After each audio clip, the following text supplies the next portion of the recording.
네, 여러분 반갑습니다. 한겨레 데일리 라이브 뉴스 다이브 시작합니다. 어서 오십시오. 고현준입니다. 자, 오늘 함께 해주실 분들 최강 화력의 세 분 함께합니다.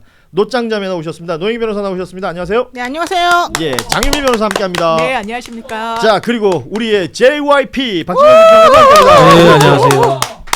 야, 최강 화력입니다. 예, 진짜요? 이렇게 호들갑 들면서 하는 방송이 잘 없죠, 우리가. 저는 정말 이 두 분을 좋아하는데 이 두 분만 오면 너무 마음이 편하고 너무 저는 진짜 이렇게 안심이 돼요. 그래서 이 두 분하고 하는 이 방송이 제일로 좋아요. 그래서 정말 호들갑을 떨게 돼요. 어머머. 좋아하는데 갈고요. 모 방송에서 저보고 무식한 인간이라 그래가지고 제가 그 무식한 인간으로 찍혀서 잘렸어요. 그렇게 되는 거예요? 네, 근데 사실은 노 변호사한테 굉장히 고마워합니다. 아니야, 이야기 안 해야지. 안 좋은 얘기인가? 아니야, 좋은 얘기. 근데 진짜 이 세 분의 조합도 너무 좋고 화력도 너무 좋고 그리고 진짜 댓글창 봐도 반응이 가장 좋은 목요일 멤버들이십니다. 자, 이렇게 세 분과 함께 오늘도 뉴스 하나하나 짚어봅니다. 오후에 나온 속보들 짧게 보자면 일단은 보석 신청을 했던 윤석열에 대한 보석 신청이 불허됐죠. 불허. 이건 뭐 대부분 다 예상했던 것 같습니다. 구속 상태로 계속 재판이 진행되는데 아시다시피 재판에는 계속 안 나오고 있습니다. 그리고 김건희 특검에서는 권성동 의원과 김상민 전 검사 구속 기소했고요. 또 한학자 통일교 총재를 4일 오후 2시에 소환을 했습니다. 오늘 소환은 불응했기 때문에 4일 오후 2시로 또 소환했다라는 소식들 하나하나 들어오고 있습니다. 뭐 이런 얘기들 저런 얘기들 할 게 참 많고요.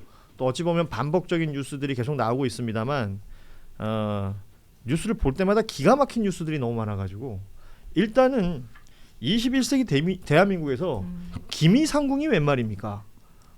기사 제목을 기미상궁으로 단 기사들 많이 보셨을 텐데 지난 1월에 그러니까 당시에는 탄핵되기 전에 현직 대통령 신분으로 있을 때 구속이 됐던 윤석열 뭐 3월 8일 직위원 판사에 의해서 이제 구속 취소되기 전까지 구속 수감돼 있었던 서울 구치소에서의 일입니다.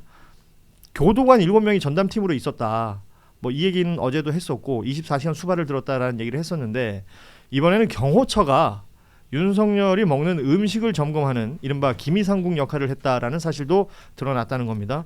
지금 한겨레 보도 내용도 있고 조국 혁신당의 박은정 의원실도 확인한 결과인데 매 끼니마다 서울 구치소로부터 이제 나오는 음식들이 있을 텐데 이거를 포장 상태로 경호처가 받아가지고 독극물 검사를 실시했다는 거예요.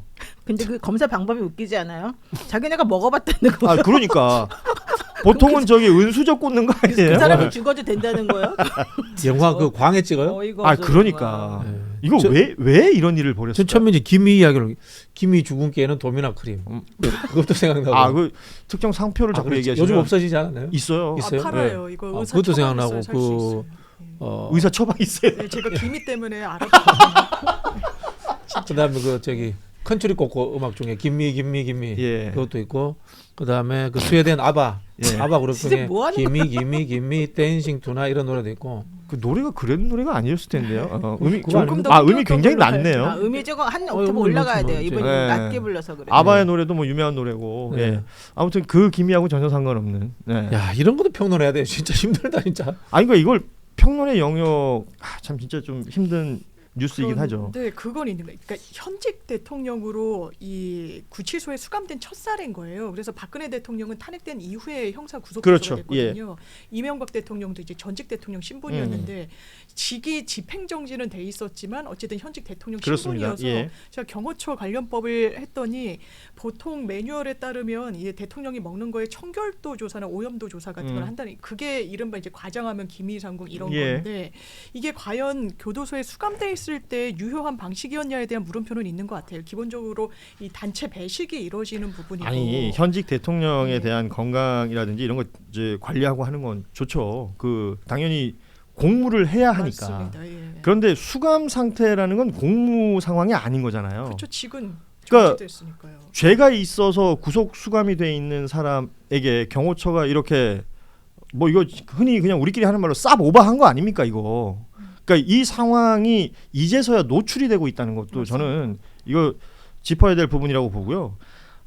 독거실 내에 복도 쪽 창문에 가림막을 설치해달라라는 경호처의 요청이 있어서 이걸 구치소가 받아들였었고 독거실 주변에 3개 수용실을 모두 비우고 그중에 방 하나는 또 전담팀이 24시간 상주하는 방으로 썼다는 겁니다.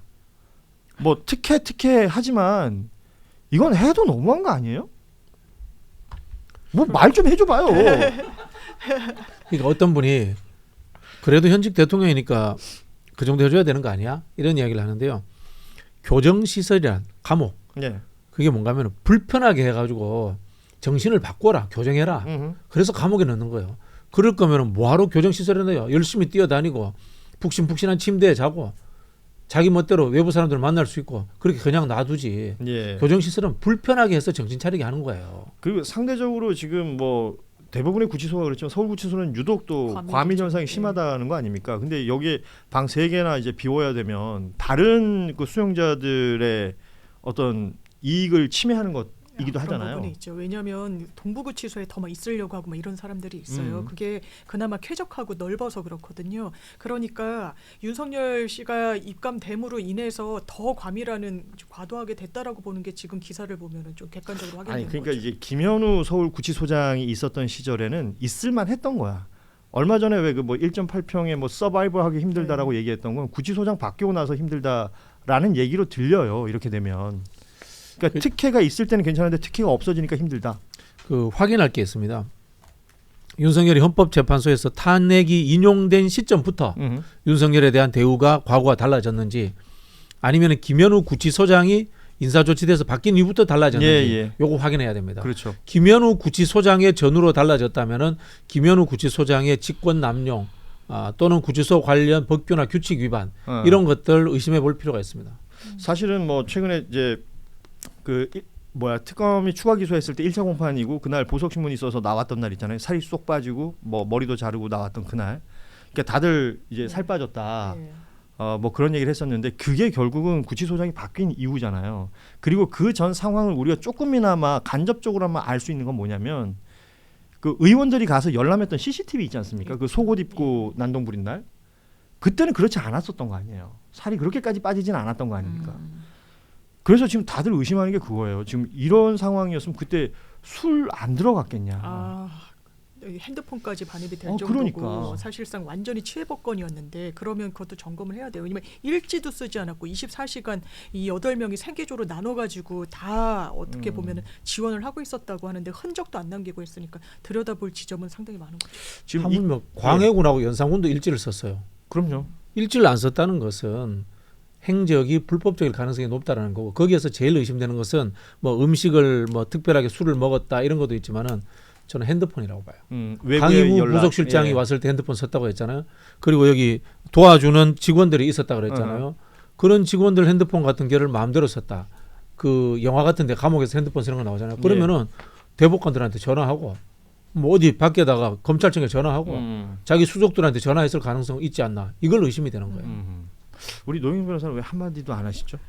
아니 뭐 말할 게 뭐가 있겠어요. 너무 황당무계하죠. 사실 그 사람이 그 변호인 접견도 시간 제한 없이 그냥 막 했다는 거잖아요. 새벽까지 도대체 둘이 접견해가지고 뭐 했죠? 나는 그것도 황당무계한 게 접견해가지고 결과적으로 그럼 그 사람이 그 접견한 내용이 뭐 자기 사건 관련된 내용을 접견을 했었다 그러면 그 내용이 그 당시에 그 사람이 뭐 재판받았던 관련해가지고 뭔가 좀 정말 유의미하게 뭔가 결과물이 나왔어야 되는데 사실 그렇게 나온 거 하나도 없거든요. 그러면은 재판들 이상하게 받고 본인은 변호인들하고 그냥 노닥거렸다는 건지 그런 거를 허용하면서 이 사실은 김현우 구치소장이 얘기한 것 중에 하나는 난 행정 규칙에 보게 되면 그 교도소장, 구치소장이 마음대로 자기 재량에 따라서 이 수감되어 있는 사람에게 편의를 봐줄 수 있는 것으로 나와요. 나는 그 행정규칙 102조인가 뭐 그거를 사용해가지고 난 이 사람에 대해서 이렇게 관리했다 이렇게 주장하거든요. 그러면 그 실질적으로 그렇게 관리하는 것이 이 사람에게 도움이 되고 여기서 도움이 된다라고 하는 거는 이 나라의 이 형벌권이라고 하는 게 제대로 작동하게 하는 걸 도움이라고 하는 거지 개인적으로 행복하게 하는 게 도움이 아니잖아요. 근데 실질적으로 그 당시에 윤석열 씨가 했던 모든 행동들은 개인의 행복과 안위를 위한 것일 뿐이었지 이 형벌이라고 하는 거는 거리가 먼 거였단 말이에요. 근데 지금 나와 있는 얘기를 전부 다 들어보면 도대체가 무슨 오히려 더 들어가가지고 왕처럼 노릇하고 그 모든 걸 다 거기 있는 사람들이 다 받쳐주고 만들어줬다는 건데 이게 나라예요? 그렇습니다. 이게 바로 이제 화가 나는 뉴스가 되는 거예요. 이게 처음에는 그 일부 좀 어이없어 하고 이런 것도 있었지만 이제는 뭐 쌓이고 쌓이다 보니까 지금 말씀하신 대로 이게 나라냐, 이게 정상적으로 돌아가는 거냐. 이 김현우 소장이라는 사람은 이제 경호처에 일종의 고문 같은 게 있었다는 거 아닙니까? 충분히 보기에 따라서는 이제 압박 혹은 협박으로도 느껴질 수 있을 정도의 그런 공문들도 있었다라는 것들을 얘기하고 있는데 민주당에서는 이제 국정감사의 증인으로 불러서 이 부분 확인하겠다라는 입장까지 나와 있는 상황이고요. 지금 보도를 통해서 나오고 있는 것들 혹시 여기서 끝이겠는가? 또 다른 무언가가 더 있지는 않겠는가? 이런 생각도 들어서 진짜 그야말로 핸드폰 씁쓸하고. 꼭 확인해야 돼요. 예. 제일 중요한 게. 그리고 접견을 했다는 인물들 당시에 왜 대통령실 뭐 참모들이나 이런 사람들이 많이 다녀갔잖아요. 그리고 뭐 거기서 뭐 국무회의 비슷한 것도 했다는 것이고. 그러니까 그럴 때 그들의 뭐 통화 내역이라든지 뭐 여러 가지 지난번에 강의구 부속실장 거는 뭐 개 사진을 봤다 이런 게 있었는데 더 밝혀져야 될 거라고 저는 봅니다. 예. 이때 이게 결국은 교정본부는 법무부 장관 소관 아니에요? 네. 그때 법무부 장관이 박성재 아니에요? 당시에는. 예. 그러면은 법무부 장관이 이런 내용을 전혀 몰랐을까요? 이렇게 오랫동안 그런 일이 벌어지고 있었는데 이 정도는 보고를 받았을 그거는 전부 다 당연히 보고를 받았을 것이고 오히려 지시했을 수도 있어요. 너와 좀 제대로 우리 대통령님을 잘 보필해라 이런 식으로. 그러면은 이게 그냥 단순히 김현우의 개인적 일탈로 볼 것이 아니고 다른 사람들마저도, 그러니까 교정 직원들마저도 사실은 전부 다 이렇게 동원해가지고 이 질서를 무너뜨리는 거잖아요. 근데 그거를 권한 대행부터 시작해서 쭉 연결해가지고 전부 다 하나의 획으로, 그러니까 하나의 통으로 연결해가지고 자기네들끼리 정말 뭘 획책하는 용으로 썼을 가능성이 높아서 이거는 정성호 법무부 장관이 이거는 분명하게 제대로 한번 조사하셔가지고 징계를 해야 됩니다. 징계를. 예.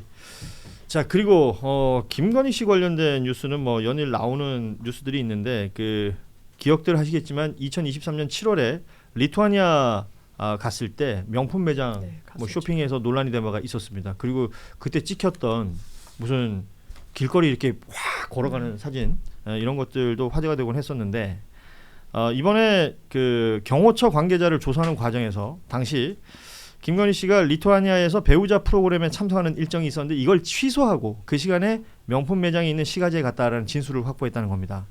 말하자면 공식 일정이 있었는데 그걸 취소하고 쇼핑을 갔다. 뭐 경호원들 대동해가지고 이거 뭐 외교적인 결례로 이어질 수 있다라는 평가들도 가능한 것이고요. 다만 이 김건희 씨는 이제 중앙일보 쪽에 이런 답을 했더군요. 순방 국가에 가서 그 국가를 둘러보는 것도 일정 중에 하나다. 그 둘러보는데 꼭 명품 샵을 둘러봐요. 그러니까요. 근데 뭐 이거 참 대단치도 않은 게 김건희니까 이러고도 남았겠죠. 뭐 이런 생각이 들어요 진짜. 이걸 해명이라고 내놓고 있는 것 자체가 좀 참담하다는 생각이 들고 어쨌든 경호처 내부에서 동선이나 일정 같은 거는 사실 비공개도 많으니까.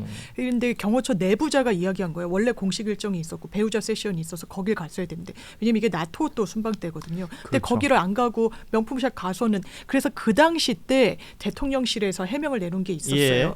그러면 뭐 어디 일정을 안 가고 이런 부분이 아니라 워낙에 정치 공세로 일관한 문제 제기이기 때문에 뭐 하나하나에 대응하지 않겠다라는 거였어요. 그러고 알고 봤더니 왜 그렇게 답변을 두루뭉술하게 피해갈 수밖에 없었는지 이런 공식 행사까지 일정까지 보이콧하고 명품을 사러 갔으니까 물론 사진 않았지만 보러 간 건 맞잖아요. 편집샵에. 그때 기억하시면 당시에는 호객행위에 그냥 들어갔다 이 얘기만 했었단 말이에요. 그랬죠. 예. 김미가 아니고 삐낀데 그건. 그러니까 우리 옛날에 우리 대학교 다닐 때 삐끼들이 진짜 많았어요. 길거리에. 맞아. 그래서 밤 12시만 되면은 한 10명 정도가 막 돌아다니면서 이렇게 대학로 이런 데부터 시작해서 종로 저쪽까지 이렇게 있었는데 삐끼들한테 이렇게 소목 한번 잡혀보신 적 있으시죠? 이쪽으로 오세요 뭐 이런 거. 아니 뭐 그들은 또 그들의 일을 한 거니까. 상궁에 참. 저는 그런 적이 없습니다. 근데. 없어요. 예. 저는 뭐 노코멘트 하겠습니다. 아니 아무튼 지금 나오는 뉴스가 다 이래요. 이러니까 이게 참 국민들이 황망합니다. 황망하죠. 저 사실요 이게 윤석열 등장 이후로 저 같은 이제 정통 평론가가 살아남기가 힘들어요. 이거는 일단 변호사들은 살만해. 법적으로 워낙 문제가 많으니까. 그다음에 조롱 잘하는 사람들, 이런 사람들 살만해. 근데 뭐 정치 구조가 어떻고 이런 이야기 할 틈이 없어. 힘들어 느꼈어요. 이거는 뭐 교과서에 안 나오는 케이스들 아니에요? 교과서에 안 나오는. 그러니 쉽게 말하면은 지금 국감이면은 그러니까 국감 하고 있는 이제 곧 시작하는데 국감 관련된 뉴스들이 나오잖아요. 이 뉴스들이 다 묻힌다니까요. 지금 국회의원들이 국감 관련해 가지고 저기 행정부 견제하고 감시해야 되잖아요. 네. 얼마나 준비 많이 했겠어요. 밤새가면서 준비했는데 그런 거 없어. 김건희 뒤 파헤쳐야 되고 해프닝 조사해야 되고. 그렇죠. 모든 뉴스가 이제 전부 다 뭐 타블로이드판 기자수 만드는 것 같아요. 지금. 특검 수사와 조사 내용들이 이렇게 뉴스가 많이 나오니까. 썬데이 서울. 썬데이 서울 되는 것 같아요, 진짜. 그러네요. 썬데이 서울 참 좋아했습니다, 저는. 네.